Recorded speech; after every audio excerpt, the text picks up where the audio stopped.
신앙을 한 가족이 동시에 가졌다는 것이 얼마나 큰 축복인지 이것을 오늘 한번 이 요셉의 생애를 통해서 살펴보고자 합니다.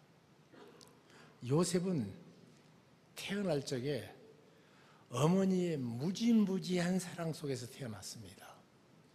아마 성경 속에서 여인이 남자에게 받은 사랑 중에 최고치의 사랑을 말하자면 라헬이 야곱에게 받은 사랑입니다. 그가 얼마나 좋아했던지 7년을 하루같이 살았다고 말합니다. 그런 사랑 속에서 그 남편과의 이 사랑의 열매를 그렇게 갖고 싶어 했다가 언니는 계속 아이를 낳는데 자기는 아이를 낳지 못한단 말이에요. 그것으로 끝나지 않고 그래서 억울하게 자기 여종을 통해서 아이를 낳기 시작을 했지만 성이 차지 않은 그에게 하나님께서 아이를 주었습니다. 그 아이 이름이 요셉입니다. 얼마나 많이 사랑받았는지 모릅니다. 또 사랑하는 여인이 낳은 아들을 야곱은 얼마나 사랑했는지 모릅니다. 그런데 이제까지 자기 삼촌인 라반의 집에서 하나님께서 다시 고향으로 돌아가라는 음성을 듣고 고향으로 돌아가는 도중에 임신했던 아내가 아이를 낳다가 산고에 세상을 떠납니다. 자기 집에 도착했습니다. 얼마나 그 아버지가 사랑을 특심했는지 모릅니다. 그 어린 시절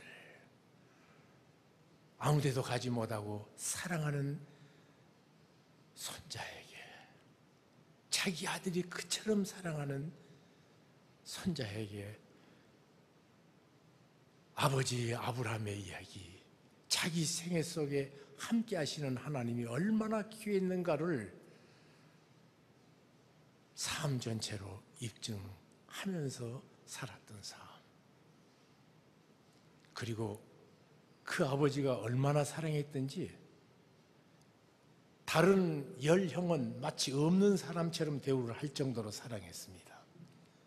그러니까 그것이 미움이 돼가지고 어느 날 늘 양을 치러 가도 금지옥엽인 이 아들은 양 치는 데 가까이 가지 못하게 했습니다. 채소의 옷을 입히고 가장 좋은 대접을 해줬는데 형들에게 음식을 갖다 주라 그래서 그거 심부름을 갔는데 얼마나 화났든지 형들의 미움들이 뭉쳐져 가지고 죽이려고 듭니다. 죽이기로 작정한 것을 그래도 큰 형 루벤이 우리가 어떻게 우리 동생을 죽이냐 극력 말립니다. 안 된다고. 그래가지고 마침 에집트로 가는 대상들에게 노예로 동생을 팔아버리고 그리고는 그의 채석옷에다가 짐승 피를 잡아서 짐승이 갈갈이 먹어버렸는지 요거밖에 안 남았다고 아버지에게 갖다 주었습니다. 그 다음에 아버지의 비참함이라는 것은 비통함이라는 것은 말이 아니었습니다. 이런 사실이 내 생애 속에 있다면 내가 얼마나 억울하겠습니까? 얼마나 분하겠습니까? 그런데 이 요셉은 나 같으면 꼭 이랬을 것 같아요. 하나님 안 계신다. 하나님 계신다면 이 세상에서 유일하게 우리 가정밖에 예배 드리는 가정이 없는데 하나님이 계시면 이런 일이 있을 수 있는가? 이 의문은 우리가 힘들고 어려울 때마다 내게 계속 되어지는 질문입니다. 하나님이 살아계신다면 이런 일이 있을 수 있는가? 아브라함은 이삭에게 하나님과 동행하는 산 믿음을 유산으로 물러줬고 이삭은 야곱에게 내가 어디로 가든지 너와 함께 하겠다 통행하시는 하나님 그 삶으로 만났던 하나님이십니다. 어디로 가든지 내가 약속한 것은 반드시 이룬다. 너를 향한 놀라운 약속을 반드시 펼친다. 과정은 어떻든지 반드시 너에게 놀라운 계획이 내 인생에 있다. 내 청사진이 너한테 있다. 그래서 그는 그렇게 살았던 삶을 전수받은 그는 지금 당하는 형들의 이 악이, 형들의 이 참 살기에 가득 찬 무시무시한 형제들, 인간적으로 보면 뒤돌아보기도 싫을 정도로 아픔일 텐데 그는 하나님만 의지해서 에집트로 갑니다. 그랬던 것은 그 다음 삶을 보면 확실합니다. 그가 보디발이라는 장군 가정의 노예로 팔렸습니다. 얼마나 성실했든지 이 젊은 청년을 보디발이 어느 날 부르더니 내가 너처럼 진실하고 복되고 귀한 인생을 사는 사람 처음 봤다. 오늘부터 너는 내 전 가족을, 우리 집의 모든 재물을, 우리가 가질 수 있는 우리 가정이 가진 모든 고난을 너한테 위임한다. 위임을 했습니다. 문제는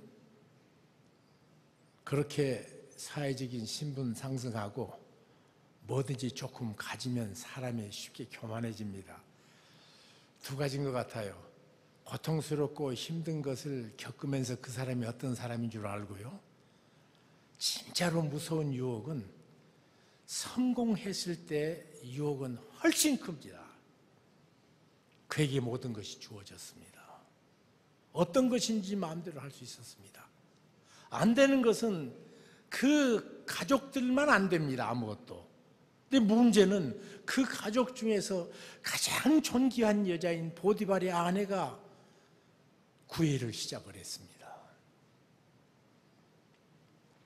젊은 청년, 사랑이 굶주릴 대로 굶주렸고 목마를 대로 목말랐던 시절이었습니다. 어릴 때 어머님의 정에서 떠났지요. 그처럼 사랑하던 아버지에게서 떠나갔지요. 그리고 그처럼 자애로운 할아버지에게서 떠나갔지요. 정이 완전히 차단된 데서 하나님 한 분만 의지하고 가다가 모든 것이 주어졌는데 하필 그 집의 가장 존귀한 여자가 그를 유혹하기 시작했습니다.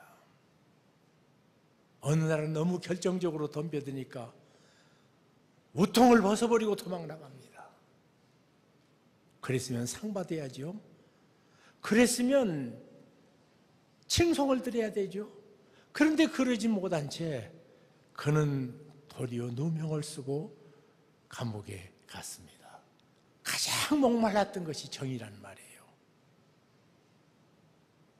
그 여인의 유혹까지 하나님의 말씀으로 승리를 했는데 기껏 그가 가는 곳은 가장 어려운 왕의 감옥에 갇혀버리고 말았습니다.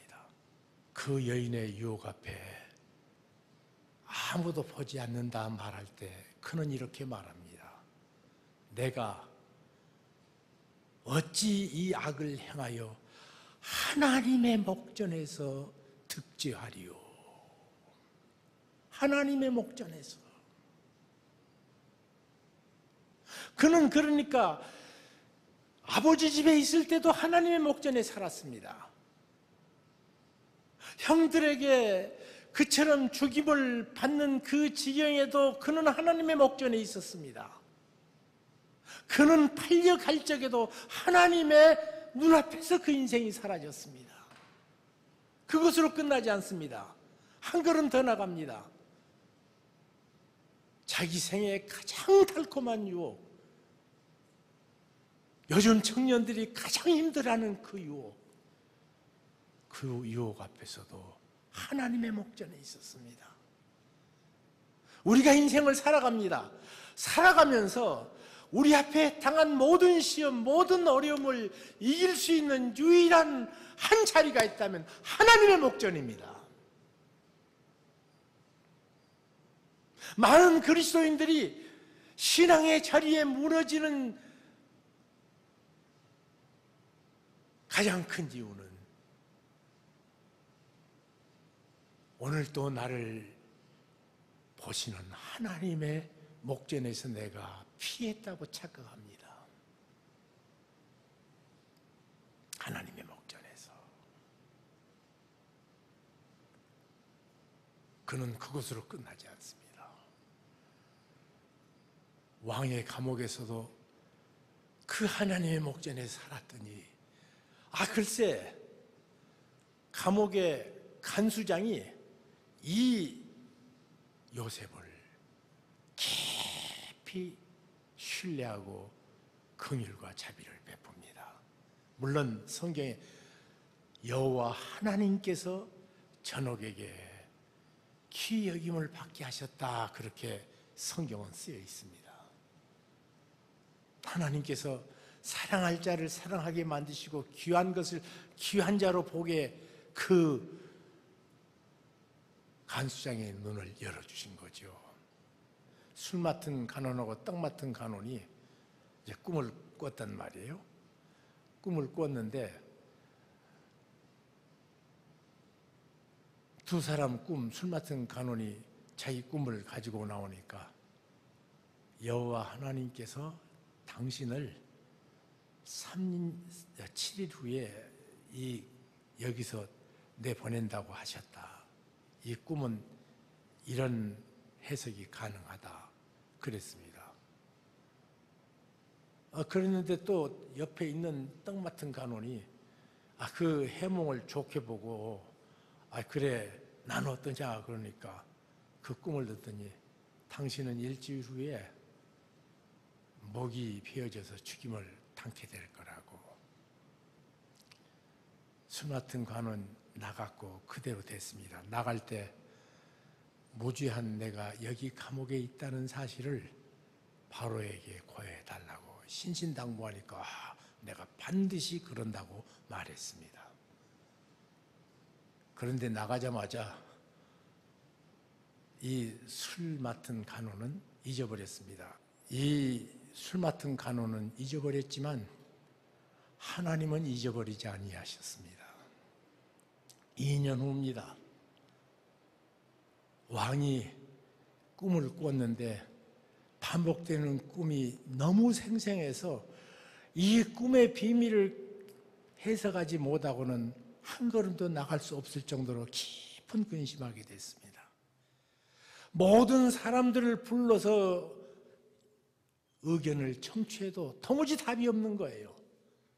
그때 술 맡은 간원이 자기가 감옥 속에 있던 일이 생각나서 얘기를 하기 시작합니다.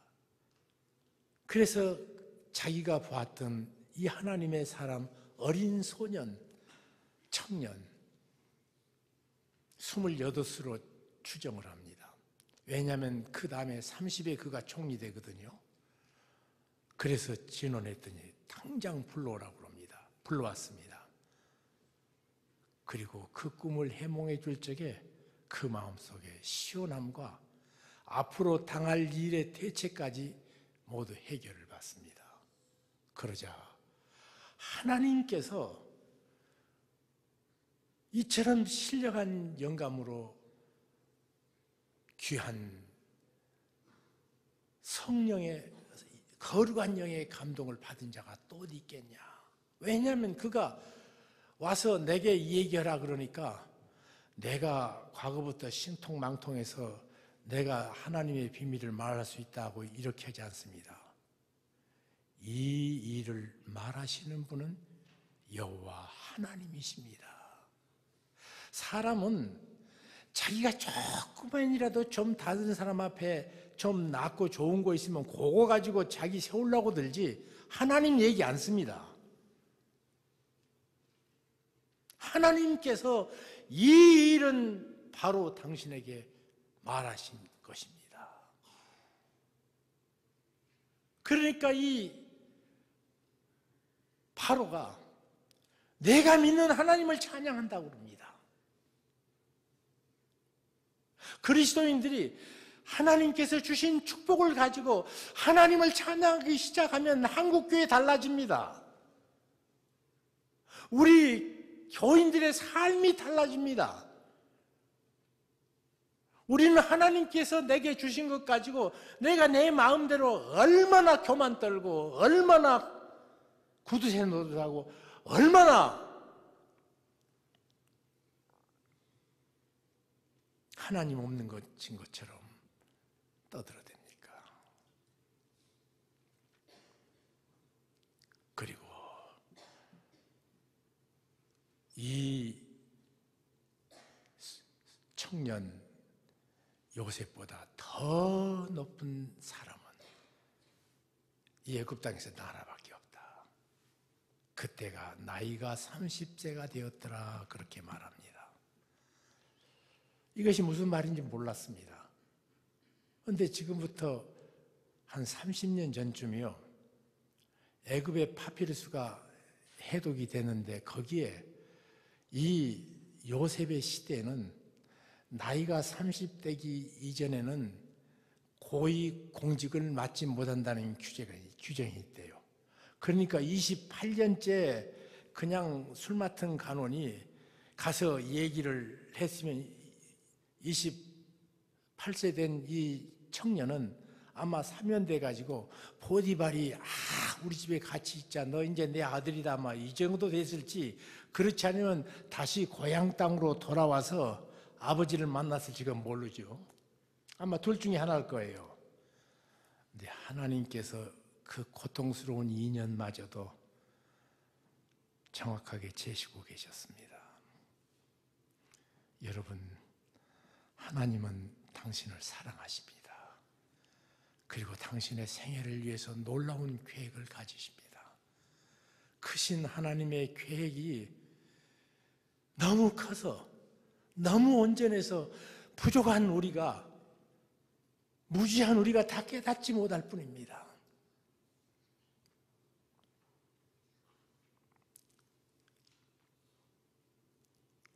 그리고 그에게 주어진 애굽의 모든 영광, 모든 축복, 그가 다 누렸습니다. 사랑하는 아버지가 돌아가시자 그는 힘이 있었기 때문에 사랑하는 아버지의 유해를 모시고 자기 할아버지가 살았던, 자기 증조 할아버지가 살았던 헤브론에 장사를 지냅니다. 그리고 이제는 그 많은 얘기들이 끝난 다음에 결국 자기 임종을 맞이합니다.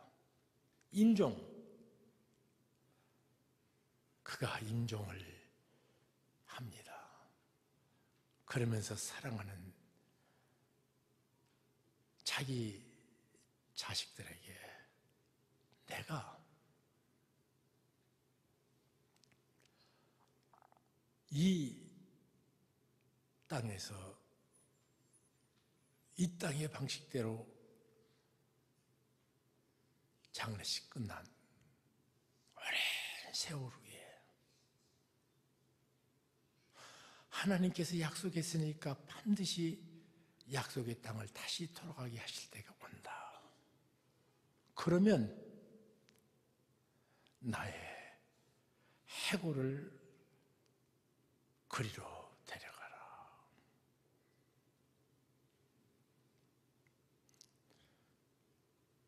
이 헤브론 땅, 자기 아버지 집은 그에게는 실패의 땅, 형제들의 무서운 살기찬 눈발에 밀려난 땅, 슬픔과 고통과 아픔이 있었던 땅입니다. 그리고 그가 지금 살고 있는 에집트는 승리의 땅입니다. 영광의 땅입니다. 거기서는 자기보다 높은 사람이 왕밖에 없습니다.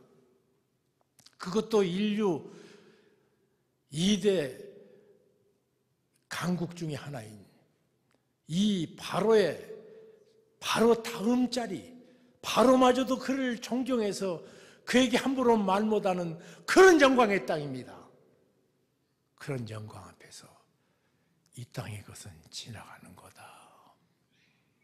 마지막에 있어야 될 것은 살아계신 하나님,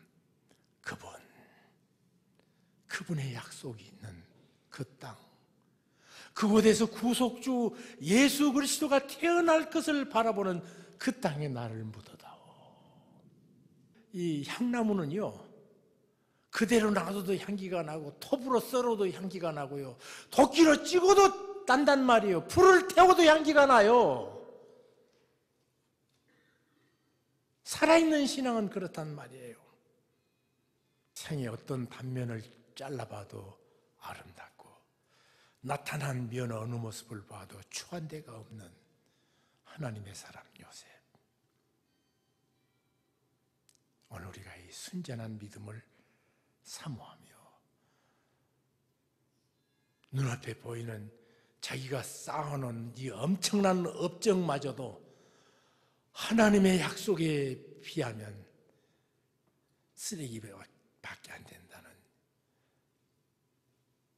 현재의 고난마저도 나타날 영광과 좋게 비교할 수 없는 하나님의 놀라운 은총, 우리가 다시 삼하고 회복하는 은총의 삶으로 주님 앞에 부름을 받는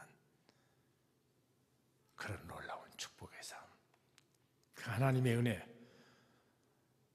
우리 가족들, 가문을 통해서 계속 이어나가는 은총이 있기를 주님의 이름으로 축복합니다.